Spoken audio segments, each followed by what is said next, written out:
So andito kami ngayon sa SM North EDSA upang bumili at maghanap ng laptop. So may nakita ko dito na IdeaPad Slim 3. So Intel Core i7, 8GB, 512 SSD at 15.6 inches na siya guys. Worth 46,999. So ito yung itsura niya guys. So color gray, space gray, and malaki siya and manipis lang yung laptop. So nagustuhan ko na siya guys, perfect ito for video editing and gaming. So kinuha ko na siya agad. Bago ko pala kunin to guys, nagtanong rin ako sa seller kung ano pa yung mga pwedeng gawin or ano pa yung mga specifications nitong IdeaPad Slim 3 na binili ko. Ito pala guys, meron siyang freebies na backpack kasama dun sa price na 46,999. So black yung kulay ng bag niya. Tapos ayan na, so sineset up na ni kuya, chinecheck na natin kung okay ba siya at gumagana of course. So perfect na ito guys, kukunin ko na siya. At by the way guys, ang payment na pala gagamitin ko is through GGives. So ito, isa sa mga freebies niya is yung mouse. Wireless mouse ito guys via Bluetooth at isang USB. Yan. USB na to is 64GB na Kingston. Kasama yan sa freebies, yung bag at yung mouse at yung USB. Okay na siya guys, so papacheck na lang natin at papaset up sa mga seller dito sa binili naming laptop. Okay na tong USB guys, mahal to, 64GB, ang alam ko 500 pesos to eh. So kasama siya sa freebies.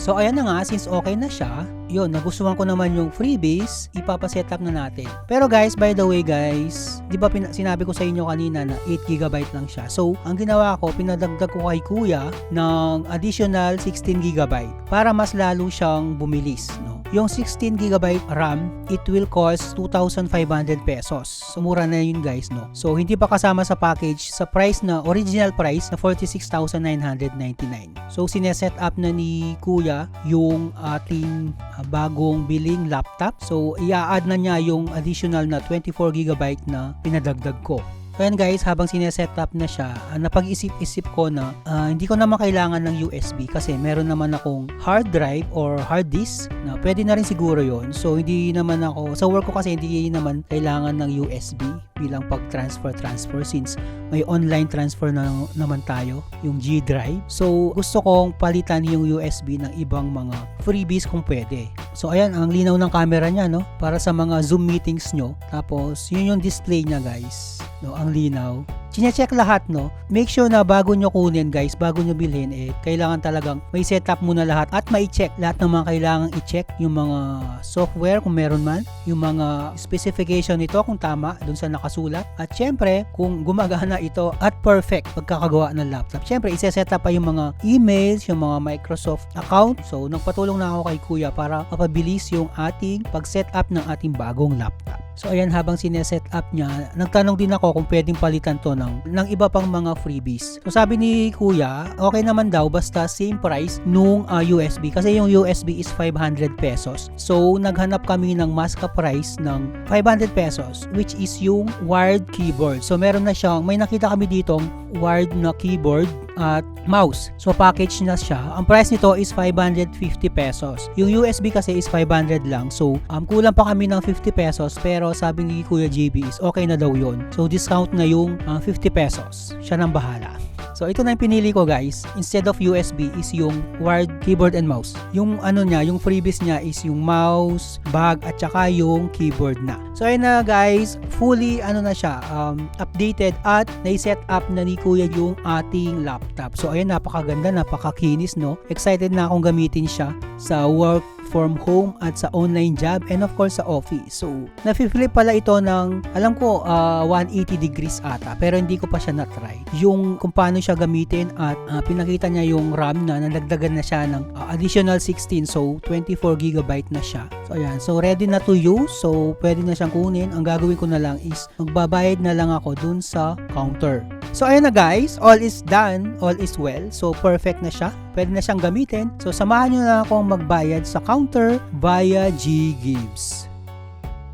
So buksan na muna natin yung ating GCash app. So ang gagawin natin guys is punta tayo dito sa ating QR I-click natin tong QR para ma-scan yung kanilang QR code. Make sure na may QR code yung pagbibilhan nyo ng laptop para i-scan nyo na lang. Once na na-scan na yung QR code nila is lalabas yung pangalan ng store, lalagay mo kung magkano yung amount. So ayan guys, so lagay natin is 46,500 pesos. Ggives ko kasi is meron na siyang 50,000 pesos na credit limit, so pwede mo itong pambayad sa kahit sa mang store na merong QR code or tumatanggap ng payment via GCash. Click natin tong see installment options. So ayan, lalabas yung lahat ng mga details kung ilang months, ilang years na pwedeng bayaran at kung magkano yung ating monthly payment. So ayan guys, sinasabi dito na payable for 12 months. Monthly interest is 1.99%.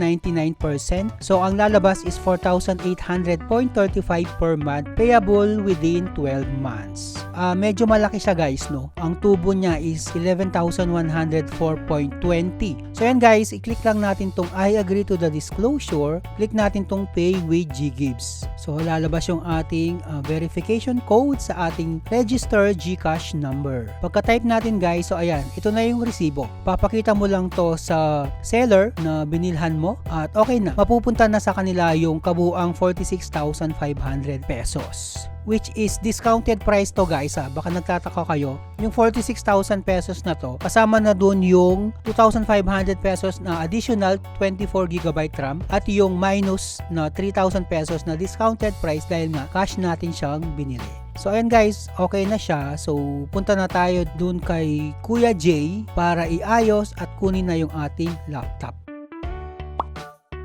So ayan na guys, nakapagbayad na tayo through Ggives. So ayan, binabalot na siya at pinaplastic na at tinatali na. So thank you very much pala, shout out sa iyo kay Kuya J Fabia. Napakabait na staff na nag-assist sa amin para mabili itong ating bagong laptop.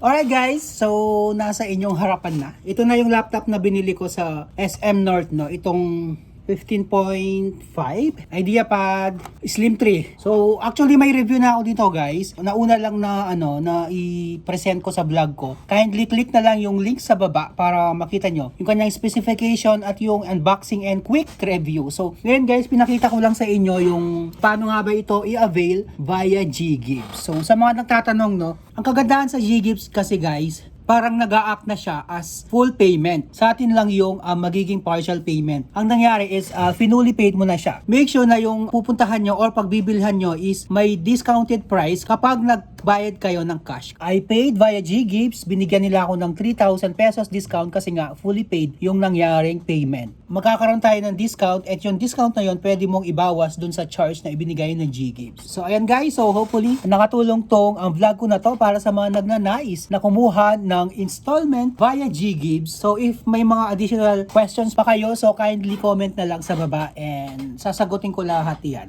So don't forget to LSS, like, share, and subscribe. So thank you very much guys for watching and hope to see you again sa aking next video. Ito pa rin si Jonel.